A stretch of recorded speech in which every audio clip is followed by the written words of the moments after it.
Hey everybody, Liz Smart here, and I'm so excited to be with you today on day 39 of 100. Well, everything has a nice flow to it, and yesterday we spoke about the benefits of music and the power behind that and how it really just elevates us and brings us to another world. And if you want to check out that video, I would encourage you to do that. So today kind of falls into a nice flow with it because I wanted to talk to you about the benefits of crying. That's right, crying. You know, I like thought about this. It's like how do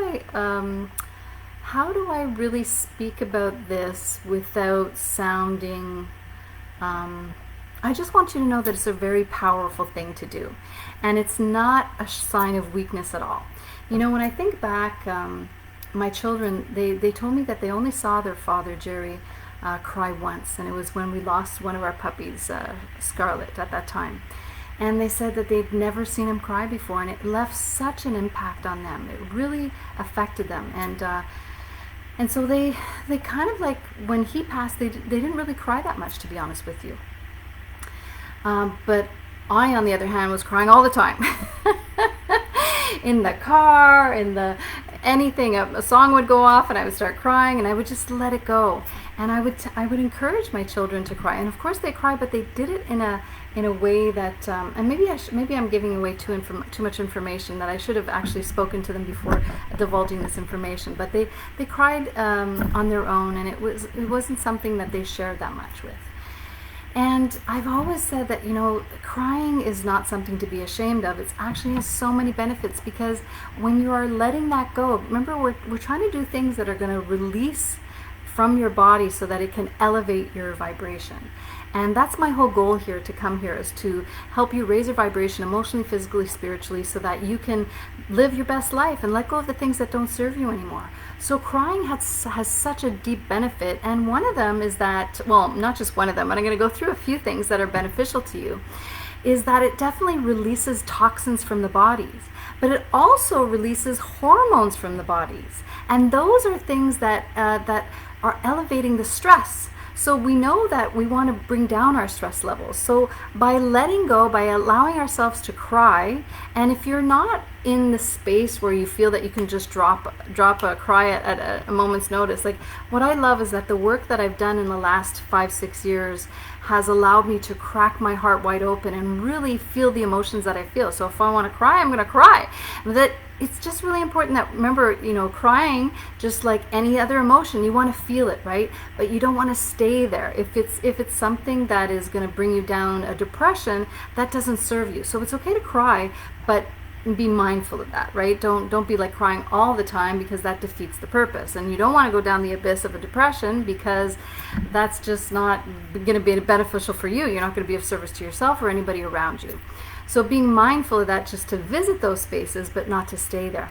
So what else does it do? It helps relieve the toxins from your eyes, believe it or not, just by cleaning out the ducts, the eye ducts, and the mucus in the eyes. It allows also for the nose, a good cleansing for the nose. I mean, it's silly, but when you think about it, yeah, it's true. When you're crying, right?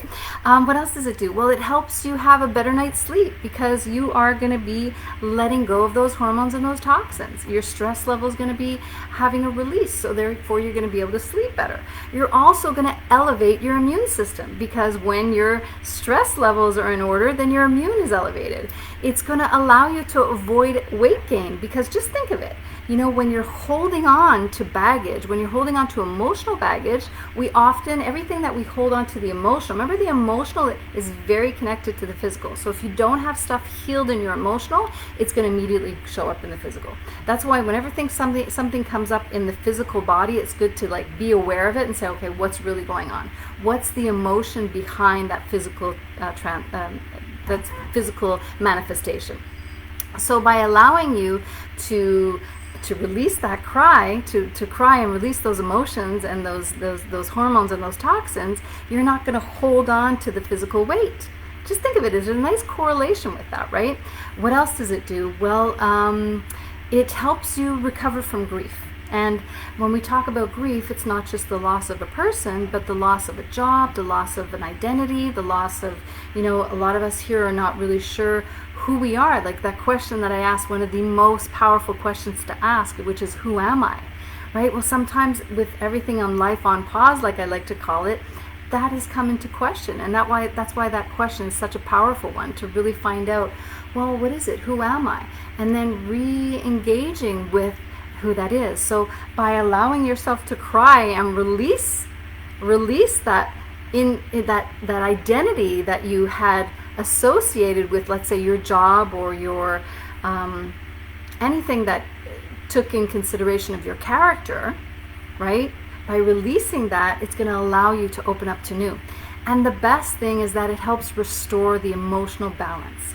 So that is many of the benefits of crying. I would encourage you to cry. I'm not saying all the time, but if you feel it welling up, let it out. Let it out. Don't hold it back. Don't suck it up. Don't think that you're being like the strong guy. I mean, although my children got to see their father only cry once, I was blessed enough to see him cry a few times. And if anybody knew him, he was a big, strong guy. And, and it didn't show any sign of weakness to me. If anything, it was like that he was letting go of stuff that didn't serve him. And that was a space that allowed him. So if you have a spouse or a partner or a friend who's of the male persuasion, give them that space, that it's a safe space to cry in front of you. And if you have a girlfriend that just needs to like let it loose and let it out and let herself just release that, encourage that, and be a space for that, and know that it's all a good thing, right? So it's just a matter of always keeping it in check, allowing yourself to do that. And the best way is that if you feel that you gotta cry, you have something swelling up for you, well, put on a song, put on one of those songs that just does it to you, and just let it go and have a little cry fest. And it could last anywhere from 5 to 10 minutes. It doesn't have to be hours on end. But a nice little cry here, a few minutes here, a few minutes there. It is very healthy.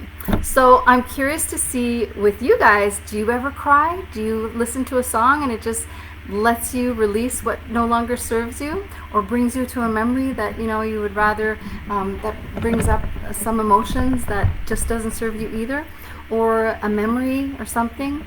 I'm curious to hear where you feel on that. Or are you really stoic and you feel that there's no way that you're going to shed a tear because that is not, that is a sign of weakness? I'm curious to hear about that. And if you don't want to leave it to me here, then I encourage you to leave it to me privately. Many of people are sending me private messages, so if you do that, I'll welcome it and I'll get back to you as soon as I can. So either through private message here, or you can send me a message at contact@lizsmart.com. So with that, I'm going to send you lots of love and big hugs, and we'll see you tomorrow on day 40. Okay, bye guys.